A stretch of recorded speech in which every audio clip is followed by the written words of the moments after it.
according to them, they're pretty much painting a picture, which is kind of funny to me. Remember when you watch cartoons and the cartoon characters go to court and they have to sit in front of a judge and each person's got to tell their side of the story, and then when each person tells their side of the story, it's like they did nothing wrong. It was just like they were angels. This is exactly how it is in court sometimes. So, according to the peace officers, this man pretty much Umar Zameer drove, saw Jeff Northrop.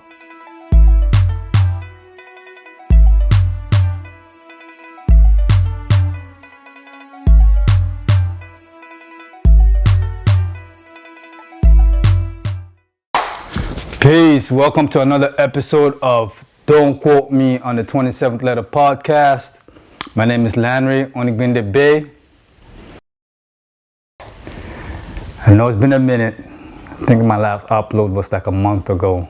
I've just been going through some personal stuff, trying to manage my life, as things come and go and, opportunities arise and others go. So I gotta, manage my life first. So excuse my tardiness in not uploading more often. But really and truly, I told you guys from the get-go, there's no time or schedule for when I upload or when I record. It all depends, It all depends on my schedule. So this episode is a little trendy. We delve into the case that's before the courts right now, Umar Zameer. Umar Zameer, if you guys are not aware, is a man that's charged right now and is before the courts. And matter of fact, this week, he's going to find out his fate. He got charged with first-degree murder unjustly. I'm going to come out and tell you guys right away, like, this man should not be on trial for murder at all. At all. And the only reason why he's on trial for murder is because of the victim in the case, which is a peace officer, a cop, a gentleman by the name of Jeff Northrop. So Umar Zameer and his family on July 1st, Canada Day, 2021, were around close to midnight, we're on the way home after celebrating Canada Day, ironically. And I guess there must have been a stabbing in the area, so there's already heavy police presence and whatnot. And he, on his way to the car, him and his wife, his pregnant wife, who was 8 months, and his 2-year-old child, were on the way to the car in the parking garage of City Hall, Nathan Phillips Square. Which is ironic because where the man is going to court right now is right underneath, the crime scene is right underneath where he's going to court right now. The parking garage is right underneath because I noticed me and my Empress was just at court last week and we parked in the same parking garage, which leads to all the questions I have just being in that garage. I'm like, it's so small and so tight. It's really, what happened was really a freak accident through and through. So, personally speaking, I don't think the man should be in court for murder at all. So anyways, make a long story short, Umar Zameer and his family got into their car, and no sooner than they got in their car, put the stroller in the trunk, strapped the child in the back seat. No sooner did they get into their car that they noticed a man and a woman in, clothes, regular clothes, street clothes, running towards them, which startled Umar Zameer and his family. And these two people started banging on their car, trying to tell him to open the window. And he's like, no, I'm not going to open the window. He locks the door, tries to drive away, but there's a van that comes out of nowhere and blocks him. So he's like, what's going on? You know what I mean? The man is panicking at this point. His wife is hyperventilating because she doesn't know what's going on too, and he's thinking, is she going to go into labor? And his child at the back is saying, baba, baba, and he's trying to calm down his child. So these people had him blocked in. He decides to reverse, and in reversing, I don't know exactly what happened, but from what I gather is that what we now know, these two people that came up to the car and banging and whatnot were actually undercover plainclothes peace officers. But apparently, I'm not sure if the badge was visible or even if they identified themselves. That's, you know what I mean? From what I've gathered, they did not do that. They just kind of, you know, felt emboldened, which a lot of peace officers do. As soon as they get that badge, that shield, they feel like they're bulletproof, which is far from the truth. Human beings are very fragile. Badge or no badge, you can and will get killed in the right circumstances, and this was the right circumstance. And in him reversing and then trying to flee, he ran over this gentleman, and unfortunately the gentleman died. And he didn't get far. They blocked him in and hopped out their van, the same van, hopped out their van, pulled out guns to him, and he's like, what's going on?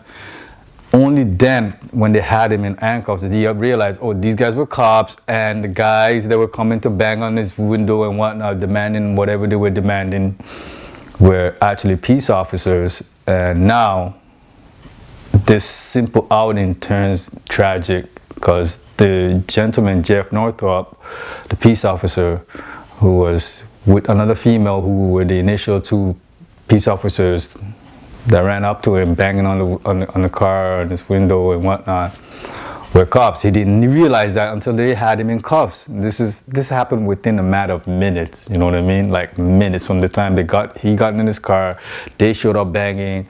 I mean, minutes, probably 90 seconds. You know what I mean?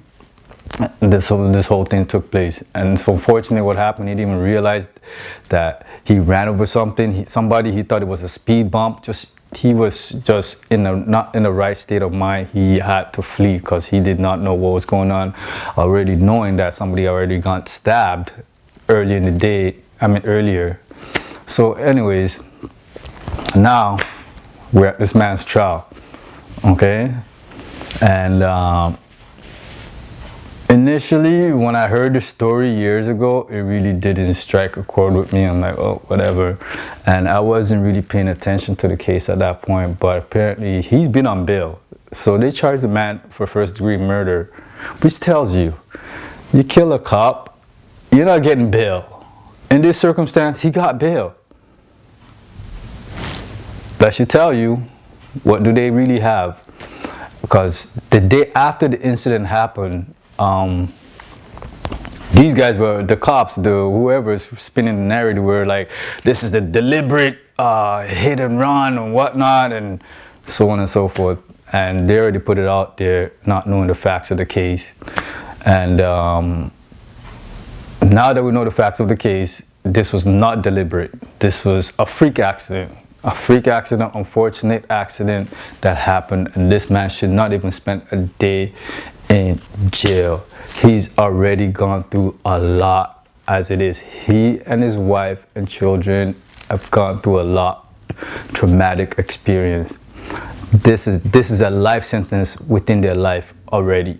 You know what I mean? They're gonna have to go through therapy to, you know what I mean, deal with what they experienced on that night on July 1st, 2021. The facts of the case is pretty much that's coming out is exactly how I said it to you. Man, he has no criminal background. I believe he's an accountant. Don't quote me. I believe Umar is an accountant. He doesn't even live in the city. He lived like half an hour outside the city and really doesn't come to the city often. I'm pretty sure after this traumatic experience, he doesn't want to be nowhere near the city of Toronto, let alone City Hall, coming downtown and so on and so forth. And I don't blame him, you know what I mean? Because just going through that's enough for you to make you not want to go near that area anymore. But the facts of the case are he's leaving. Like I said, he's leaving the Canada Day celebration, ironically, you know, being an immigrant and new to the country. And another thing is where he comes from. I think it was Pakistan, and I think he lived in Malaysia too. There are people who impersonate cops all the time, who impersonate peace officers all the time to pretty much rob people. So it's not far-fetched, and then you compound that with the whole, oh, there was an earlier stabbing and so on and so forth. Matter of fact, when these guys were banging on his window and he was trying to get away, he was trying to get his wife to call 911, not knowing these are the guys you're calling. 911's already there, and they're the perpetrators of what was happening within that parking garage at that moment. And basically, the prosecutor's case is like, hey, listen, he knew that these guys were peace officer cops because they had identified themselves, or they had badges around their neck, which, whatever, it's a fake. It could be fake. Getting a badge is nothing. You know what I mean? If they're fully clothed in their uniform, that's something else, because that's just something else. But just a badge with plain clothes, you just don't know. You gotta err on the side of caution, especially when you're with your family and so on and so forth. And as a man, that's your duty to make sure that you protect your family, which is what he was doing, But again, unfortunately, this is what happened. The gentleman, for whatever reason, thought his badge was going to make him bulletproof, or these two peace officers, or, hit and run proof, accident proof, whatever you want to call it. But that wasn't the case. You could die. A car could run you over and you could die no matter whether you have a badge. Sometimes I wonder, even with some of these peace officers, even when you see them in the speed traps, they will jump out the bushes and try to stop you from, so they could give you a ticket. And it's like, sometimes you peace officers need to realize not everybody sees you as you see yourself, you know what I mean? And sometimes somebody might not be paying attention. You jumping out in front of a car that's already speeding, which is a victimless crime. Like for a real crime for a real crime to happen, you need a victim. It's called corporate delicti. You need to actually have a victim. So this is a victimless crime that you guys are risking your life for, to stop a car so you can give them a ticket and make money for your superiors. So please, as a peace officer, don't feel emboldened because you have a uniform or a badge, or worse off, you're in plain clothes, or you think your badge is going to save you. Please don't do that. Use caution at all time, and I wish Jeff Northrop and his partner used caution, you know what I mean? But I guess they felt emboldened because of their badge, and majority of society bows down to their badge, and so on and so forth in most circumstances. But in this particular circumstance, I don't think Umar Zameer was one of those people that would disobey authority. He just didn't know who you guys were, and it just so happened he panicked and felt like his life was in danger based on what I already painted, the picture I painted to you guys. Pregnant wife, she's hyperventilating, child in the back crying, saying, Baba, Baba, what's going on? Come on.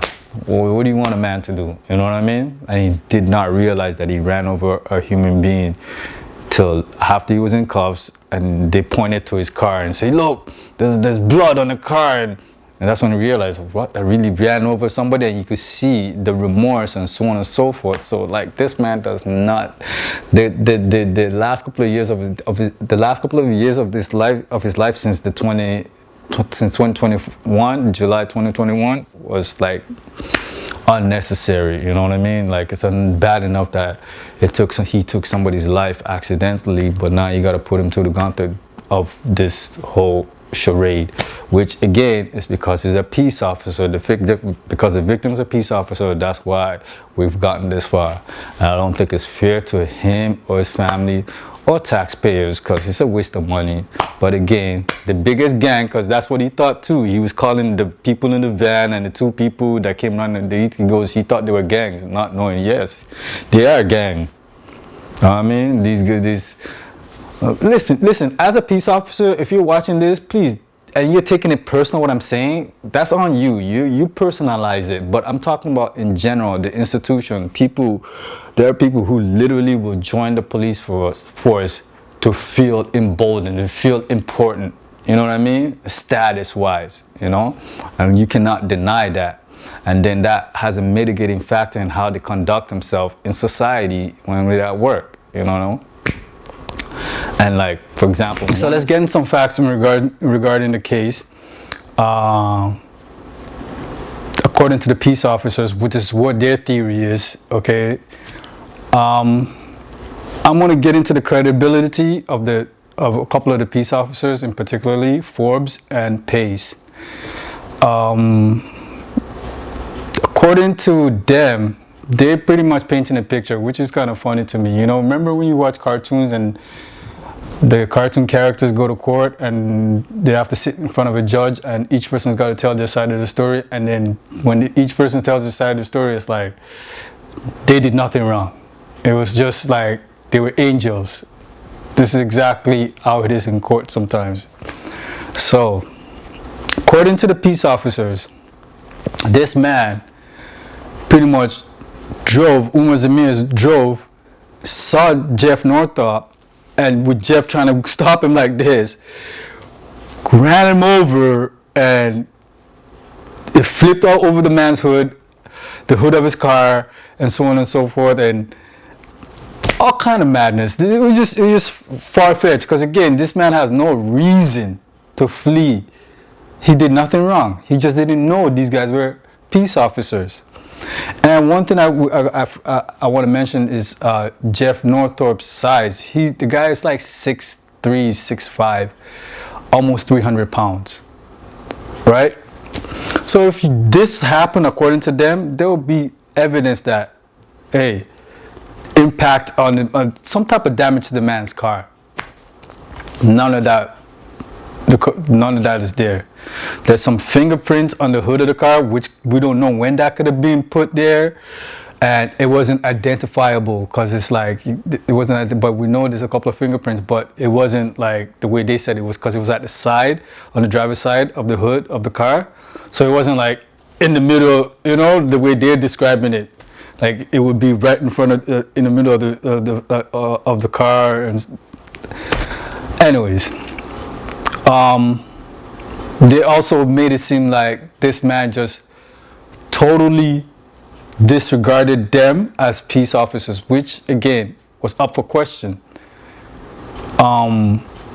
There was an incident that happened like a month or so before this July 1st, 2021 incident happened with Umar Zameer, where a Muslim family, which Umar Zameer and his family is Muslim, somebody ran at them, ran them off the road.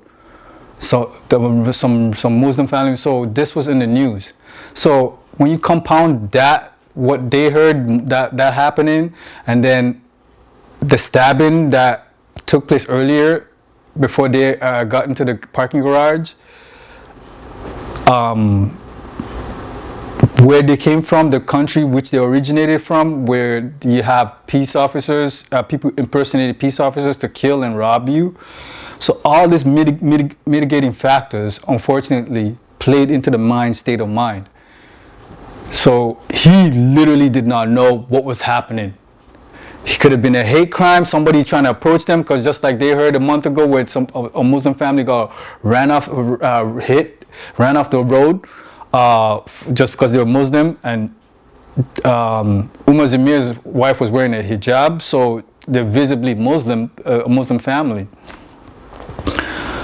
So all this is mitigating factors to what was going on in this man's mind and his wife's mind, So according to these peace officers, this guy just ran the man over on some, I don't know, what's the motive? It makes no sense. Does it make sense to you that you just go run somebody over for no reason when you did nothing wrong? Why wouldn't he stop if he knew they were cops? Why would he tell his wife to call 911? Like, that's not a person that was just disregarding the law and so on and so forth. I mean, this incident probably took, again, I said earlier, I said 90 seconds, but more like 45 seconds. You know what I mean? This whole incident, from them running up to his car, banging on it, and then to him getting pulled out and at gunpoint. Now, speaking of getting pulled out at gunpoint, I was touching on it, when he got pulled out at gunpoint by the peace officers in the van, one of the gentlemen, his name is Pace, he actually punched the man after the man's already, he punched Zameer for no apparent reason. I get it, yo, you're upset, you just seen your partner get run over, but there's gotta be some professionalism, and you gotta be conducting yourself. This is what I'm talking about, the leniency that these guys, that they're allowed to just operate with leniency and do what they want. You know what I mean? Without impunity.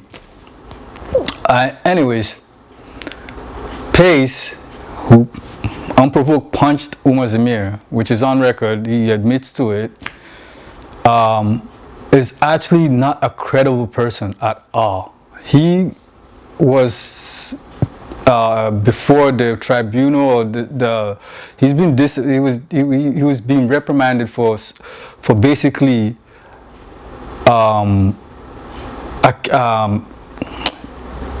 what did he do again? He basically was involved with an incident that happened with some teenagers where he, again, abused his power to the point that he got reprimanded for it. You know, it's part of public record. It's in the news. It was something that was brought up at trial. So this man is not credible in no shape or form. The Jeff Northrop's partner, Forbes, again, she's not credible either, because these guys are just lying. Another incident where she was supposed to take, there was a donation being made to raise money for another peace officer in the, it happened maybe, I don't know, maybe 2018, where this peace officer got ran over by a snowplow, right? And to raise money for the family, they had t-shirts made, and Forbes was in charge of that fundraiser. Guess what she did with the money? This lady pocketed the money until the point where it was brought up where it's like, where's the money? Then she decided to start giving the money to the family. So like, she got reprimanded for that too, you know? Like, these guys are not credible. And on top of that, to get this story straight for Umar Zameer, because they really didn't have a story. There was nothing. They all colluded, joined, pretty much sat together and came up with notes and wrote corroborating notes with each other, which again was proven in court that yes, there was a peace officer named D'Souza who admitted to this. You know, he's one of the peace officers that you could actually want, you know what I mean, that you could believe, because he was like, yes, we all sat together at the police station in the same room and pretty much came up with this story of what you wanted to paint the narrative of. Forget the facts, they just had this story.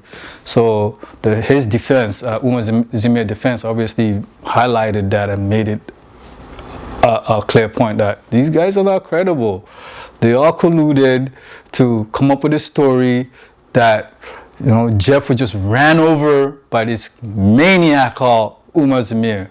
You know, like, and right now, even during the closing arguments, even the Crown is saying, the prosecutor is saying, well, I guess if you're gonna believe, if you're not gonna believe the peace officers, then you must acquit him, acquit the man. Which these peace officers are not credible. None of them are. You know what I mean? I can't say none of them because D'Souza was very honest. But as far as Pace and Forbes go, come on. These guys cannot be trusted. I don't know how these guys are still peace officers. How? So this is my gripe with the system, especially where they'll look at these so-called professionals, whether it's your peace officers, your politicians, or so on and so forth. The way they deal with them and how they're able to react in situations, there's a lot of leniency, and the average citizen is not afforded the same leniency. You know, a peace officer or a cop could say, you know what, I was scared for my life and I shot this person to death and shot him 20 times in his back, some shit. But the average person, you shoot somebody in self-defense, you got to go through the gauntlet, all kind of stuff. But as professionals, who are supposed to be trained at what they do, they treat it with kids' gloved hands. But the average citizen who's not trained in anything, who's just really just trying to survive, gets put through the ringer. And this is another case, because the roles were reversed. If a peace officer ran over somebody and so on. There was a politician that ran over, I can't remember, Mike, whatever his name is. I think it was the Attorney General. At one point, he ran over somebody on a bike and he never got charged. You know, now fast forward to now, this man accidentally ran over and killed one of your peace officers who, you know, for whatever reason thought he was car proof. Like, why are you trying to, where is he gonna go? He's in the parking garage is so tight, there was nowhere to go. There's a van, like there was no need for you to throw yourself in front of the car or try to be near the car of a person that's panicking and fleeing. You know, it ain't that serious, guys. Come on, get your paycheck and go home to your family. It's unfortunate because Jeff Northrop's family was there the other day when Umar Zameer actually took the stand in his own defense, and he looked in the direction of the family and said, I'm sorry, I wish I could bring your father back. Because he's speaking as a father himself, thinking what life would be like not being there for his own children. So like, it was a tearful, heartfelt testimony that he gave last week. And yeah, it was just unfortunate. Again, this goes out to the peace officers. Do not, please, do not look at your badge or think your badge makes you bulletproof. Please, please, please, please. Do not. Life will go on after you. You'll get your little memorial and whatnot, and maybe they put a street name after you, but life will go on and you will never be mentioned again except for by your loved ones. You know what I mean? So please do not risk your life for these for something as simple as this. You know what I mean? So to make a long story short, right now this case is about to go to the jury. I think tomorrow the prosecutor, the Crown, and the defense do their closing arguments, and then probably the same day or the following day, the charge by the judge to the jury, and then after that, it's up to the jury's. It's in the jury's hand, and I don't think the jury is buying anything the prosecutor's trying, the Crown is trying to sell them. Even the reconstructionist, the person that reconstructions the accident, the Crown, the prosecutor wanted him to follow a certain narrative, and he refused because he's like, no, this is not making sense. From base what I reconstructed, he did not see this gentleman when he was reversing or driving or whatever the case when he got ran over. There was no way he saw him. He was not in his line of view. So there was no intent for him to do what he did. He really did not see him. And then the Crown was just trying to, the prosecutor was just trying to get the guy to the point that the guy got frustrated. The reconstructionist got frustrated with the Crown. Even the judge got frustrated with the Crown. Like, bro, where you guys going? They really have no case, and they just been grasping, wasting taxpayers' money, all because this guy, the victim, is a cop. It's clear. It's clear. There's no way Umar Zameer should be convicted of anything. This man is to go home and start healing with his family. This family needs healing, and you guys are holding it up by putting him through this. Even with Jeff Northrop's family, they need to move on with their life. They need to heal. Just bringing this up because it's on the news every day, front page news, because it's a big deal, you know? Because most people who attend the court understand this man's not supposed to be there. If you look all over the internet, unless you're just a bigot, a hateful person, which there are, because if you go on my Twitter, Landray Obey, you can see how when I speak on it, there's people who just have hateful things to say about this person because he's an immigrant and whatnot, which again has nothing to do with anything. You know, we stick to the facts. Leave your bias and your bigotry to yourself. You know.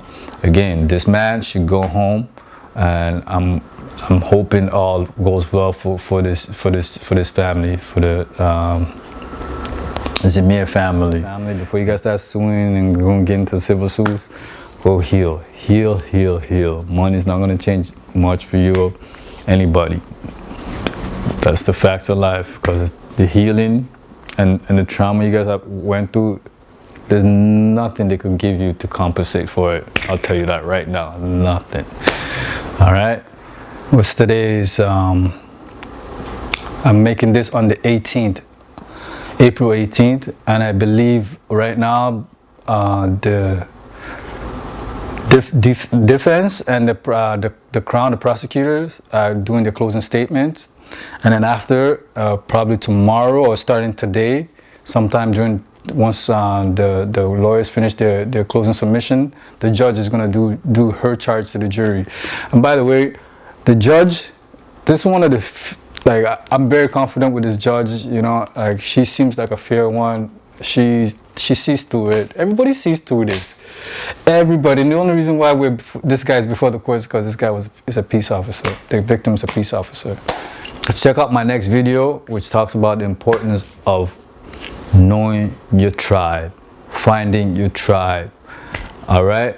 This video is somewhere around here, and also you can check out the Cindy Ali video. It's somewhere around here. You know.